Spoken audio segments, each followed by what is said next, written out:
سب دیکھنے اور سننے والوں کی خدمت میں محبت بلا سلام. عرفان احمد خان صاحب ہمارے ساتھ ہیں. فضل الرحمان خان صاحب وہ تو کہہ رہا ہے جناب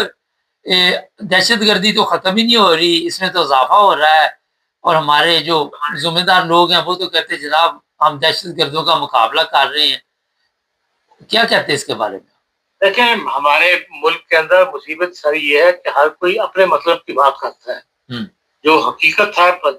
حقیقت پسندانہ تجزیہ یا جو اصل حالات ہیں اس میں سے ہر کوئی ان کو کیش کروانا چاہتا ہے. اس میں سے اپنے مطلب کی بات ڈھونڈ کے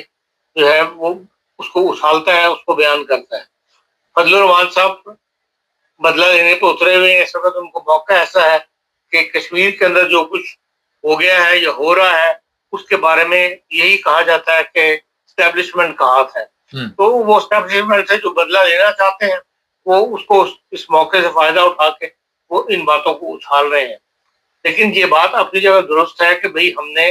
کتنے کے مسائل جو ہے وہ خود پیدا کرنے ہیں اور مسائل کو کس قدر بڑھانا ہے. اب آپ یہ دیکھ لیں کہ عمران خان کا مسئلہ اتنے سال ہو گئے، باقاعدہ ایک مسئلہ بنا ہوا ہے قوم کے لیے، ملک کے لیے. پھر طالبان ہے، پھر بلوچستان ہے، یہ مسئلے، پھر معیشت، بیٹھی ہوئی معیشت ہے. جو ہمارا بڑے بڑے کاروباری لوگ ہیں یا صنعت کار جو ہے وہ مطمئن نہیں ہے حالات سے. تو یہ چیزیں ان کا حل تلاش کرنا چاہیے، نہ کہ یہ کہ ایک نیا باب جو ہے وہ کشمیر کا کھل گیا ہوا ہے. اس کی وجہ سے مزید حالات جو ہے وہ خراب ہو رہے ہیں. اب یہی بچپن سے ہم سنتے چلے آ رہے تھے کہ کشمیر پاکستان کی شاہ رگ ہے. 3 فروری کا دن جو ہے ہم مناتے ہیں خاص کشمیریوں کے شہداء کے لیے. پھر یہ ہے کہ بھئی جو سری نگر ہے اس کو ہم نے ہمیشہ یہ کہا کہ بھئی یہ انڈین جنگل سے آزاد کرانے کے لیے آزادی کا بیس کیمپ ہے. اور جو لوگ ہم یہاں سے انٹر کرتے رہے، کبھی مجاہدین کے نام پہ اور کبھی ان کو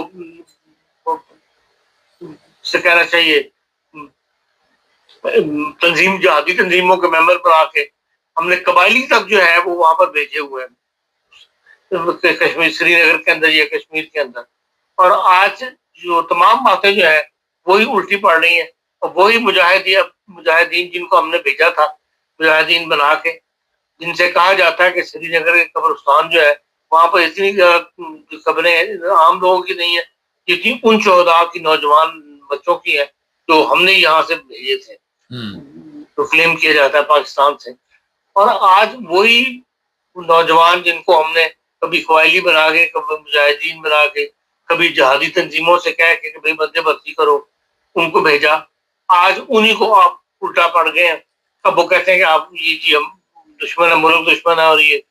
کیونکہ وہ اس وقت اسٹیبلشمنٹ کے گلے پڑے ہوئے ہیں. اب وہ کھڑے ہو گئے ہوئے ہیں اپنے مطالبات لے کر کہ بھئی ہمیں آزادی تو وہ نہیں مانگتے، لیکن کشمیر کے اندر وہ چاہتے ہیں کہ بھئی ہم جو بعض قوانین تبدیل کیے جائیں یا جو طرز حکومت ہے وہ ہم خود تصویب دینا کہ ہمارے مرکزی حکومت کی یا پاکستان سے اس کے اندر مداخلت ہو. اب یہ ساری باتیں جو ہے پاکستان کے لیے ایک نیا جسے کہنا ہے پنڈورا باکس کھل گیا ہوا ہے. تمام وہ تنظیمیں یا Amnesty international, human rights watch والے، یورپی یونین، پھر انسانی حقوق کی جتنی بھی تنظیمیں ہیں ان کا ہم جا جا کر جو بیان کیا کرتے تھے وہ آج بالکل اس کا الٹا حساب جو ہے یہاں پر ہو گیا، اس وقت ہو رہا ہے. اب سب کچھ ادھر ہو رہا ہے جو ہم کہتے تھے کہ جی وہاں پر انڈیا ظلم کر رہا ہے، انڈیا جو ہے ان کشمیریوں کے ساتھ ظلم کرتا ہے. اب وہی آواز ادھر بھی اٹھنی شروع ہو گئی ہے، جس سے پاکستان کے لیے مزید مسائل اضافہ ہوگا اور ہمارے لیے نئے مسائل جو ہے وہ درپیش ہوں گے. اور اس کی طرف جو ہے کوئی توجہ نہیں کر رہا اس وقت، چاہے وہ فضل الرحمان ہو، چاہے تمام جتنے بھی سیاسی لیڈر ہیں، ان کو اس نئے محاذ کو کھلنے سے بچانا چاہیے تاکہ جو پہلے مسائل کم نہیں ہے تو یہ نیا مسئلہ کشمیر کا ہے، راولہ کوٹ میں جو کچھ ہو رہا ہے، یہ میر پور میں جو کچھ ہو رہا ہے، اس سے ملک کو بچایا جائے کہ وہ ایک تحریک کی صورت کا اختیار کر لیں. ابھی بلوچستان اور کے پی میں ہم وزیرستان وغیرہ میں لڑتے پھر رہے ہیں جہاں پہ دہشت گردی ختم نہیں ہو رہی، روز نئے سے نیا واقعات ہو رہا ہے. اور ہمیں اب کشمیر کو ایک نیا محاذ، لوگوں کو موقع نہیں دینا چاہیے کہ ان کے ذہن بدل جائیں یا وہ خود ریاست کے اندر جو ہے آزادی مانگنا شروع کر دیں. جی خان صاحب پیچھے تھوڑا سا دوبارہ آ جاتے ہیں. فضل الرحمان کہتا ہے جی دہشت گردی تو آپ نے ختم کی ہی نہیں ہے, اور دہشت گردی کے نام پہ یہ سارا جو آپ لوگوں کو بتاتے ہیں ہر 2-3 ہفتے بعد کیا مقابلہ کر رہے ہیں, تو اس کی بات کہاں تک درست ہے؟ دیکھیں بات تو اس کی صحیح ہے جہاں تک اس سوال کا تعلق ہے. آپ دیکھیں جہاں بلوچستان کے اندر دن کے اندر سفر کرنا بھی مشکل ہے. ابھی پچھلے 3 دن پہلے وہ ایک فیملی راستہ بھول گئی تھی, وہ بیچاری جان سے ہاتھ دھو بیٹھی. تو کوئی راستہ جو ہے محفوظ نہیں ہے بلوچستان کا, اور وہاں پر لوگ اکٹھے ہو کر ٹریول کرتے ہیں. آپ آزادی کے ساتھ وہاں پر ٹریول نہیں کر سکتے. وہاں باقاعدہ بسیں کاریں اکٹھی کی جاتی ہیں, اس کے بعد پھر وہ قافلہ لے کے چلتے ہیں. تو اس قسم کے حالات جہاں پہ وہاں پہ ظاہر ہے جو بات وہ کہتے ہیں کبھی دہشت گردی ختم نہیں ہوئی, یہ اس بات کا ثبوت ہے کہ دہشت گردوں کا خوف ہر وقت سوار ہے, تبھی یہ اکٹھا ٹریول کیا جاتا ہے نا. آزادی کے ساتھ لوگ ٹریول نہیں کرتے اپنے ملک کے اندر. خان صاحب یہ بھی اس نے کہا مجھے گرفتار کرو آ کے, کسی میں ہمت ہے تو لے جاؤ, مجھے بھی جیل میں بند کر دو. اور اب وہ بھی کہتا ہے عمران خان کو بے گناہ جیل میں بند کیا ہوا ہے, تو پہلے کیوں نہیں یہ باتیں نکلی تھی؟ یہ تو ظاہر ہے سیاست کا اختلاف ہے آپس میں. دونوں انتخابات سے پہلے بالکل دونوں جسے کہنا چاہیے وہ ایک سرے پہ کھڑا ہوا تھا اور فضل الرحمان دوسرے سرے پہ تھے. دونوں ایک دوسرے کے دشمن تھے. اب حالات جو ہے انہوں نے ایک دوسرے کو قریب کر دیا ہے, اور یہ سب وقتی باتیں ہیں. یہ کوئی نظریاتی طور پر ایک دوسرے کے قریب نہیں آ گئے. ایک موقع سے فائدہ اٹھا کے وہ ایسی باتیں کر رہا ہے جو اس کو یہ نظر آ رہا ہے کہ عمران خان کے ساتھ زیادتی ہو رہی ہے. کل کو عمران خان آزاد ہو جائے تو پھر ان دونوں کے درمیان کوئی نظریاتی اختلاف میں بات شروع ہو جائے گی. لیکن بات یہ ہے کہ جو بعض ایسی چیزیں ہیں جن میں قوم کا فائدہ ہے, ملک کا فائدہ ہے, ان کے اوپر سیاستدانوں کو ایک ہو جانا چاہیے. اگر آپ سمجھتے ہیں کہ واقعی عمران خان کے ساتھ اب کافی سزا اس کو مل گئی اور اس کو آزاد ہونا چاہیے, تو پھر سب کو مل کر تحریک چلانی چاہیے, تبھی یہ معاملہ جو ہے چلے گا. اسی طرح کشمیر میں ہے تمام دیگر معاملات کے اندر بھی جب تک یہ سر جوڑ کے نہیں بیٹھیں گے تمام سیاستدان, اور اس وقت تک یہ مسئلے حل نہیں ہوں گے اور ملک مزید مسائل کا شکار ہوتے چلا جائے گا. مل کے بیٹھ جائیں, کیسے بیٹھ جائیں؟ دھاندلی ابھی بھی کشمیر میں ہوئی ہے, وہ اسٹیمپیں لگ رہی ہیں, بندے لگا رہے ہیں, ویڈیو اپلوڈ ہو رہی ہے, کسی کے اوپر بھی کوئی ایسے آپ کہہ سکتے کسی کو شرم بھی نہیں آ رہی. اور یہ بھی فضل الرحمان نے الزام لگایا کہ یہ اسمبلیاں مکمل کی مکمل بیچ دی گئی ہیں, ان کو کنٹرول اور کوئی کر رہا ہے, یہ مرے بنے ہوئے ہیں, وہ تو کھل کر اب سب کچھ بتا رہا ہے. بارہ صاحب اگر ہونا چاہے تو یہ ہو سکتے ہیں. ان کے پاس ترکی کی مثال موجود ہے. ترکی کے اندر کیا اپوزیشن نہیں تھی, لیکن جب دیکھا کہ بھئی اب ہمارے ملک کے اندر جمہوریت کو خطرہ ہو رہا ہے فوج کی طرف سے, تو سارے ایک ہو گئے, اور جب فوج کو ناکام کر دیا, نہیں قبضہ کر سکے, اس کے بعد دوبارہ انہوں نے اپنی سیاست شروع کر دی. اپنا اپوزیشن بھی ہے, ایک دوسرے کی اپوزیشن بھی ہو رہی ہے, لیکن بعض جو قومی معاملات ہوتے ہیں جہاں جمہوریت کو خطرہ لاحق ہو جائے ملک کے اندر, وہاں سب کو ایک ہو جانا چاہیے جمہوریت کی خاطر.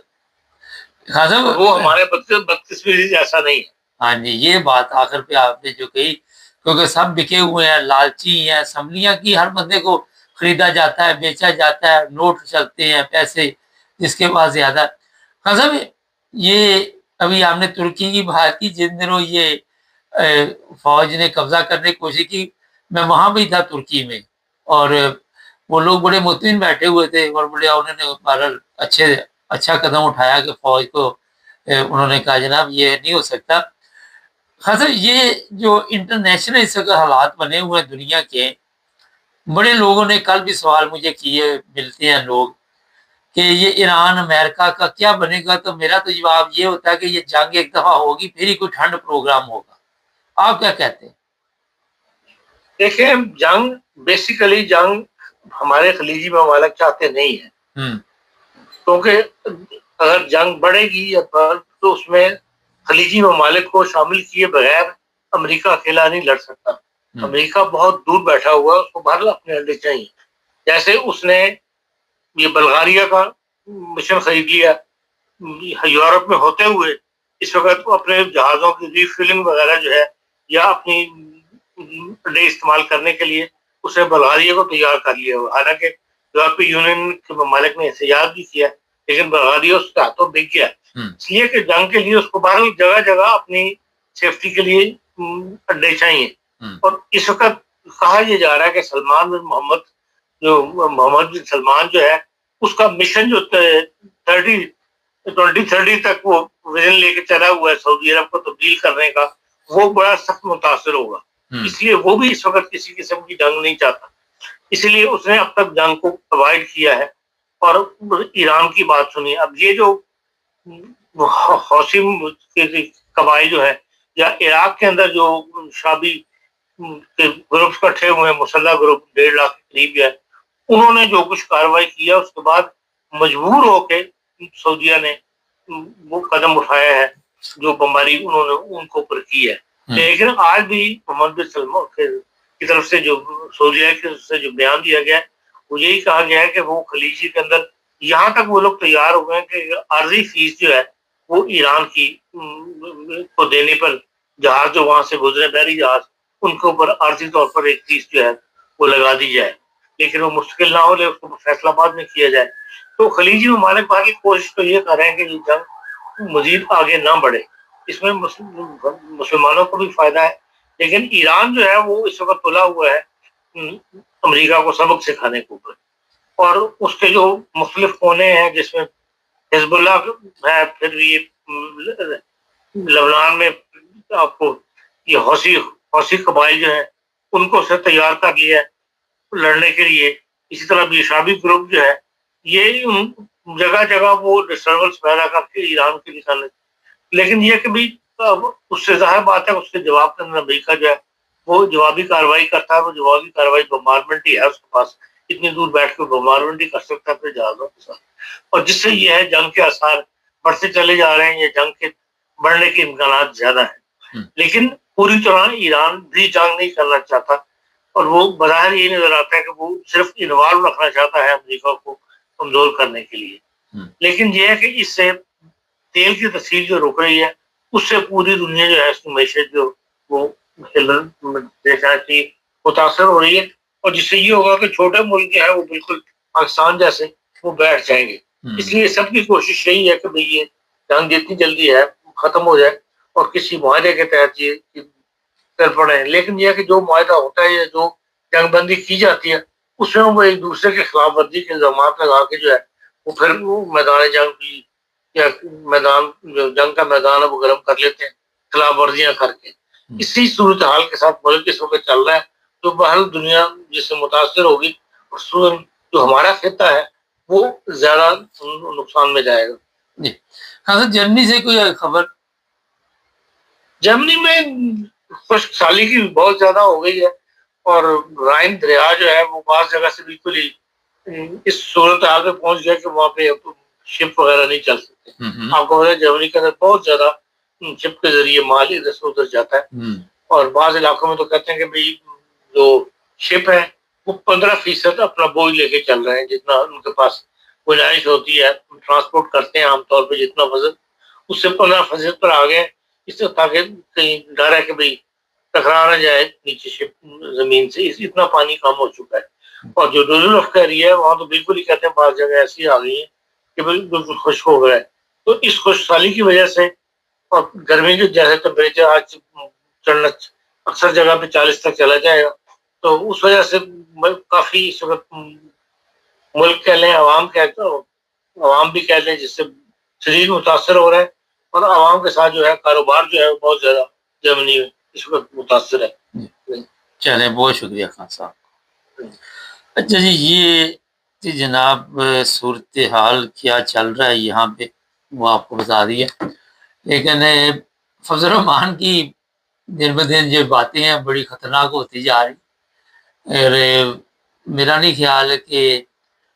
فوج کوئی اس کو گرفتار کرے اور ایک نیا پنگا وہاں پہ ڈال دے، پہلے ملک سنبھالا نہیں جا رہا، اور بار بار مجیب الرحمان کی مثالیں دی جا رہی شیخ مجیب کی، اور دیکھنا یہ ہے کہ یہ میچ کب تک پڑے گا، کب تک یہ چلے گا۔ جہاں تک جنگ کی بات ہے تو جنگ تو ہو کے رہنی ہے، آپ کو بتا دیں کوئی چاہتا ہے یا نہیں چاہتا، ایران چاہتا ہے یا امریکہ نہیں چاہتا یا امریکہ چاہتا ہے، اسرائیل بارہ یہ کام کر کے دکھائے گا اور اس پر وہ لگا ہوا ہے۔ مسلمانوں کی وہاں پہ کیا چوائس ہے اس کو مد نظر نہیں رکھا جائے گا۔ چینل کو سبسکرائب کر لے، جڑے رہیں ہمارے ساتھ۔